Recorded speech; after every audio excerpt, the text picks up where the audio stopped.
I think of Lola. It's hard to separate Lola from Ron. Of course, she's the one that was always fixing everything, and if there was a light bulb that needed to be screwed in, Ron would have Lola do it.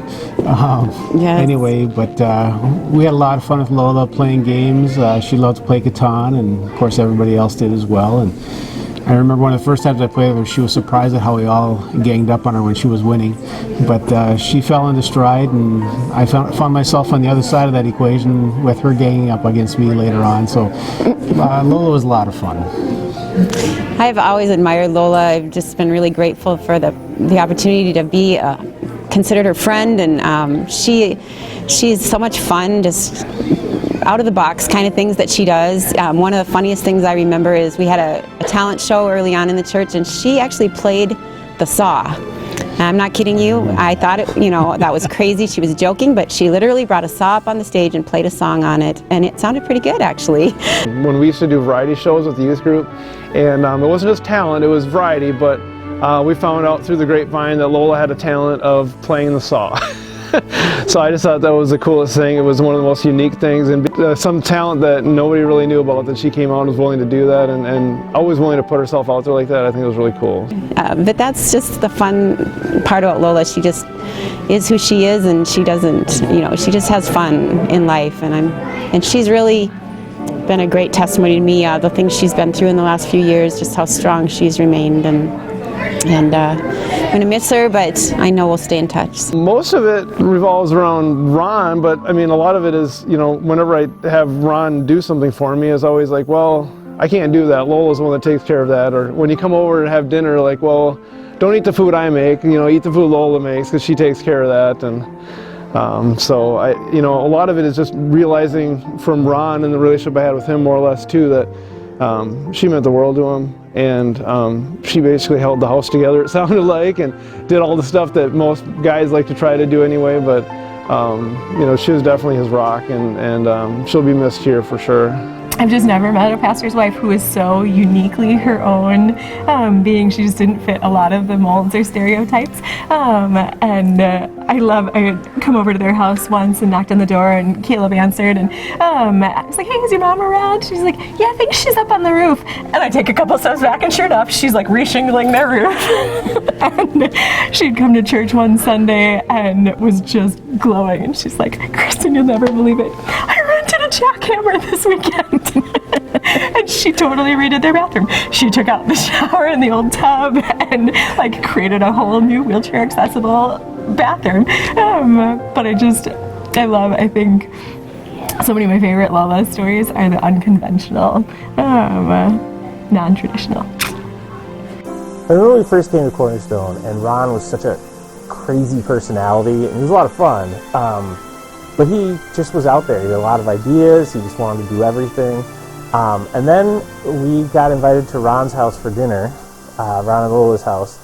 And we got to spend a little time with Lola. And just the depth that she was, and the ground that she was for him, and the ground for our church, just the stability and wisdom that she had was so amazing. And we were really impressed that she was not a typical pastor's wife at all. She really she gave great parenting advice, and she really, I think, was helpful for Ron in his biblical preparation, and really just overall, we were just so impressed at the kind of supportive humility that she brought.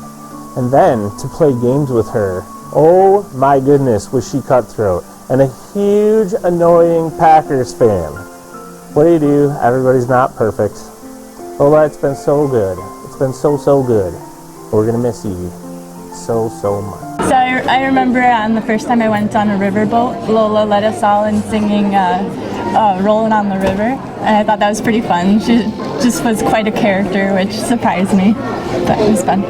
So one of the big things I remember about Lola is going on the riverboat cruise for the first time, and about halfway through she whipped out papers with words to, what is the name of the song? I don't know. Proud Mary. Proud Mary, Yes. yeah. And we started, she had everyone singing Proud Mary on the riverboat cruise. So that was kind of... She even invited people outside of our groups. Yeah, to sing. And we did it every year. And then a couple years ago we went on a trolley tour instead of the riverboat cruise. And we stopped at the top of a hill in Stillwater to just look, and she handed out papers for bang, cling, cling, cling went the trolley, or whatever that song is. And the driver, after we sang, was like, wow, that's never happened before. And yeah, that's Lola. I love it. Well, I have loved Lola ever since the day I met her. I mean, she's a wonderful person. She's very warm-hearted. Obviously, you know, I got to know her because of Ron drawing me out more to do things. But I very much enjoyed coming to their house and meeting with her and Ron. My husband and I met with her and Ron personally, enjoyed the meeting a lot, and I've always enjoyed her in the social settings too. I love her sense of humor. I love her dedication to her family, and I'm going to miss her. When they were moving to their new house, and they had an old fire extinguisher, and she let us spray the fire extinguisher on her lawn, and everything turned pure white. And it was the middle of summer. It was kind of crazy. Well, my dad told me that we used to go to her house and have food. All right, so here's my Lola story. Imagine this: a young pastor comes, his first pastor position. He's got all these things that he wants to do, all these things he's excited about, some changes that he wants to make that he's really juiced by. And he comes and he starts doing all these things, but the founding pastor's wife is still at the church, and everything that he does by using her power and her relationships in the church, she submarines and undercuts and sinks every idea that he's got. That was not my experience at Cornerstone. Lola certainly has every ability to influence people and do anything I think at Cornerstone that she would want to get done, and what she chose to do was just be completely supportive, and that's just been the best. So thank you, Lola. And I remember shortly after we came, Lola got Sarah and I over by the lockers and back there, and she just expressed, this is the whole thing was really hard for her, obviously, but she said, I just want you to know that the whole thing has just been a real kind of a challenge, but I'm so glad that you guys were hired, and getting used to the idea that somebody new is going to lead Cornerstone is difficult, but she said, I'm so glad it's you guys. So super thankful for Lola and her support, and I'm going to miss you, Lola, and God bless you in your new home and new church. I think maybe one of my favorite Lola stories was I used to spend most every Sunday, I think it was every Sunday, felt like every Sunday sometimes, watching Zana so you and Ron could go to church. And probably my favorite Lola story was when I lost your child.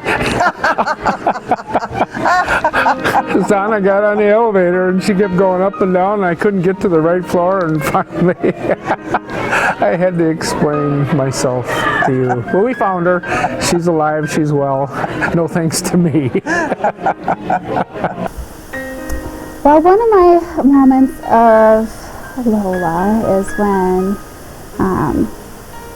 we would bring Madeline to church shortly after she was born, and she was just naturally a crier, and so to leave her in the nursery was kind of stressful on me and stressful on her, but Lola would just take hold of her and reassure me that everything would be fine, and oftentimes I would be called down there, but Lola just really encouraged me to keep at it and keep dropping her off, and crying wasn't going to hurt her and everything would be okay. And after probably about 9 months, it was okay.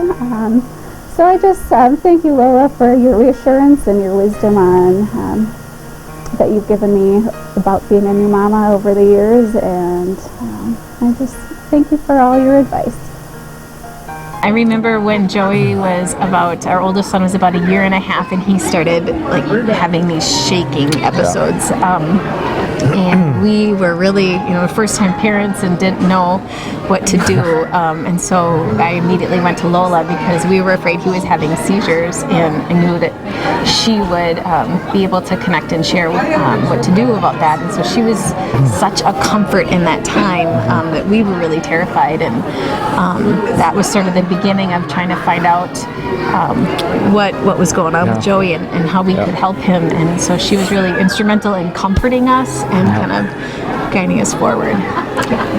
Okay, so Lola, the first memory I have of you is when you were sitting in the nursery holding your 2 little babies. And now those 2 little babies are about 19 years old, 20, 19, 20. Both in college. Both in college, yeah. So those 2, well, actually the 2 girls. So anyways, so even though you're moving to Maplewood, that's not that far, so I'm still planning on meeting you this summer on that perfect day to go golfing. Sweet. Yeah. I'm thinking that this is for you, Lola, so I just want to say that I appreciate your willingness to do anything. I remember starting out with figuring out what to do with security and safety for the kids on a brand new church, as well as doing data entry for stuff going to addresses for people and things and mailings, and you were always willing to go and do anything that needed to be done, so thank you so much for that. We appreciate you, Lola. Love you. Thanks. Lola, I'm going to miss my Lola hugs. It's something that we kind of just started doing once we lost Ron, and I would see you in church, or we would catch each other's eyes, and we would just give each other's hug, and the love that you shared with me, and the hug that you gave me, it would just make my day. And I'm going to miss my Lola hugs. So it's been the better part of 20 plus years that we've known you, and we're so grateful for what you and Ron did, but we're seriously going to miss you. You've just been a part of our lives for so many years. We will miss you. Lola, from the Struthers family, we're going to miss you a lot, and you guys were a big inspiration to us starting the church and just putting ourselves out there, which is not easy for me, and it's really not easy for Nikki. She would admit that. But just to get out of our comfort zone and do things that we weren't expecting to do, being called by God to do this stuff and to step out and start a church. All the things we've done is because of your leadership and Ron's leadership. We just want to thank you for that, and good luck to everything you do. Thank you. Lola, we are so grateful for you and the love that you and Ron have poured out on our family. You drew us in to the church and the community and have challenged us in so many ways.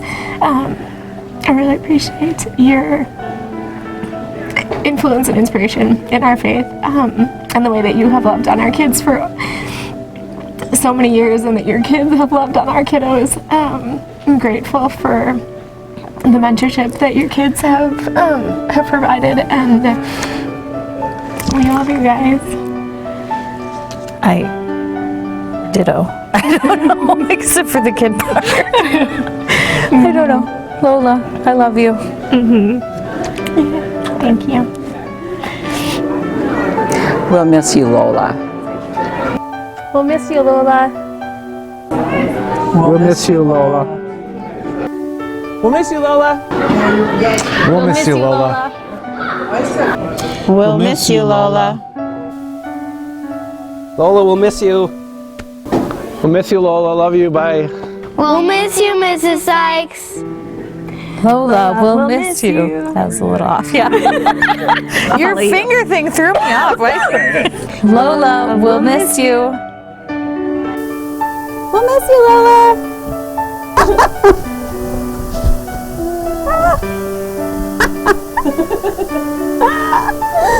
I don't think I can do the same. Are you recording right now? We'll miss you, Lola.